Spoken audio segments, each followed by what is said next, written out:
Bienvenido a la lección 11. Continuamos con la planeación educativa, el éxito para la consecución de los objetivos. Es importante señalar que como docentes, tanto de presencial como de una educación a distancia, siempre debemos de planear nuestras sesiones, respetando la orden del día que estos deben de llevar. Aquí podemos ver un esquema en donde nos señala los 3 momentos de una sesión: el inicio, el desarrollo y el cierre, donde el inicio, tanto en una clase presencial como en una clase a distancia, aproximadamente dura unos 10 minutos, que es lo que hacemos en una sesión. Al momento del inicio, bien, damos un breve saludo, una bienvenida a los alumnos que están en nuestra clase. Intentamos motivarlos para que en esta sesión ellos se sientan motivados a aprender, además de hacer una breve recapitulación de lo que hemos visto en sesiones anteriores para poder ahora sí brindar una introducción de lo que veremos en esta sesión actual.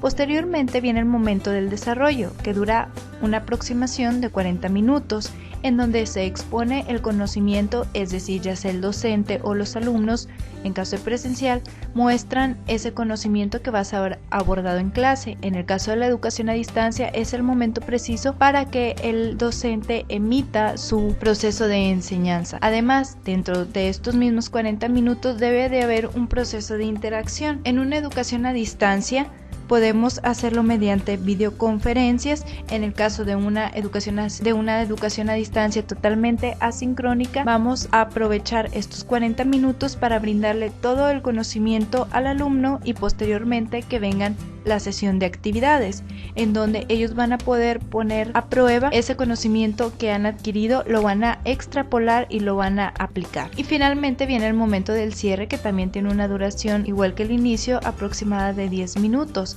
en donde se va a intentar evaluar esa sesión específicamente. ¿Cómo vamos a evaluar? Podemos hacerlo dentro de las mismas actividades que han sido diseñadas.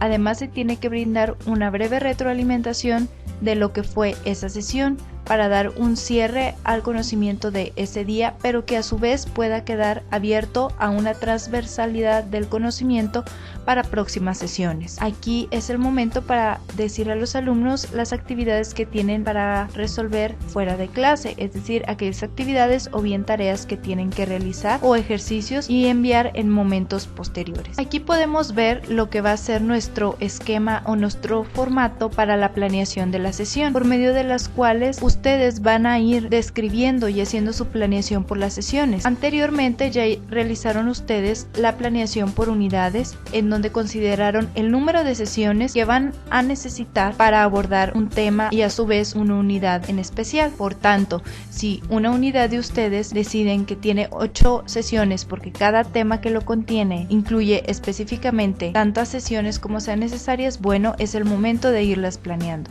Es un esquema muy sencillo, pero a la vez muy consistente. ¿Qué es lo que contiene este esquema? El nombre y el propósito, ya sea de la unidad, del tema o subtema, incluso del tópico que estemos abordando.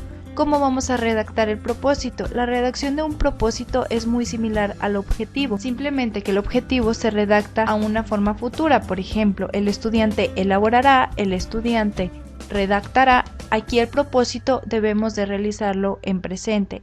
Es decir, el estudiante va a elaborar, el estudiante redacta, el estudiante conforma. Esta va a ser la forma de elaborar el propósito. En un momento más vamos a ver un ejemplo en específico. Posterior a nombrar las unidades y temas, viene la parte de las actividades, un segmento que tiene que quedar muy claro, pues el alumno tiene que comprender qué es lo que tiene que hacer. Vamos a mencionar cuál es la actividad que tiene que realizar, los recursos o insumos que va a necesitar, la duración de esta actividad en específico, aquellas referencias documentales que puedan coadyuvar a que realice su actividad, la forma en la cual va a ser evaluada y por medio de qué o cómo va a ser reenviada esta actividad ya contestada. Viene posterior un recuadro en donde tenemos que hacer una relación de contenido, es decir, antes de esta sesión, qué debe conocer o qué aprendizajes debe de tener, así como habilidades, nuestro alumno. Consecuente, qué es lo que va a aprender con esta sesión nuestro alumno y simultáneo, además de los objetivos que nosotros ya hemos planteado, qué otras habilidades o qué otros elementos va a desarrollar el alumno y que no están específicamente señalados.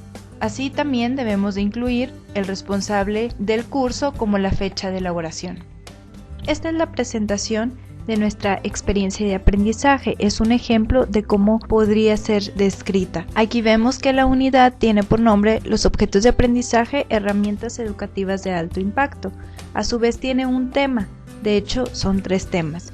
Esta unidad tiene el tema de metadatos, tiene el tema de sugerencia metodológica y tiene el tema del listado de repositorios de objetos de aprendizaje, en donde así como la unidad y cada uno de los temas tiene sus propios propósitos. Por ejemplo, el propósito del tema de metadatos. El participante describe la importancia de los metadatos en los objetos de aprendizaje, realizando una búsqueda de los mismos en repositorios de objetos de aprendizaje. Este es un ejemplo de la primera parte de cómo rellenar nuestra experiencia de aprendizaje, que va a estar en base a las sesiones que vamos a realizar. Como lo señalamos, nuestra actividad debe de estar muy bien descrita para que el alumno pueda comprenderla, siempre teniendo en claro que nuestras sesiones van a tener una duración de 60 minutos. Entonces, tal vez en una sesión no vamos a abarcar los 3 temas, tal vez sí, en este caso vamos a abarcar 3 temas en una sesión. Hay quienes por la extensión misma de los temas tal vez solo alcancen a ver uno en una sesión, realizando claro diferentes actividades.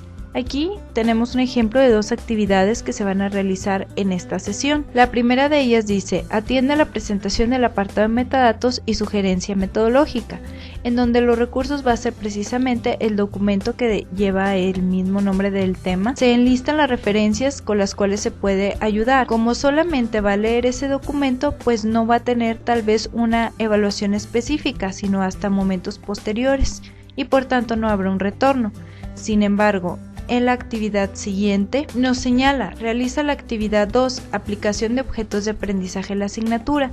Por tanto, el docente tiene que elaborar ese documento de actividades en donde va a señalar qué es lo que tiene que hacer. ¿Cuáles van a ser los recursos? Pues ese documento de actividades que contiene la acción señalada anteriormente.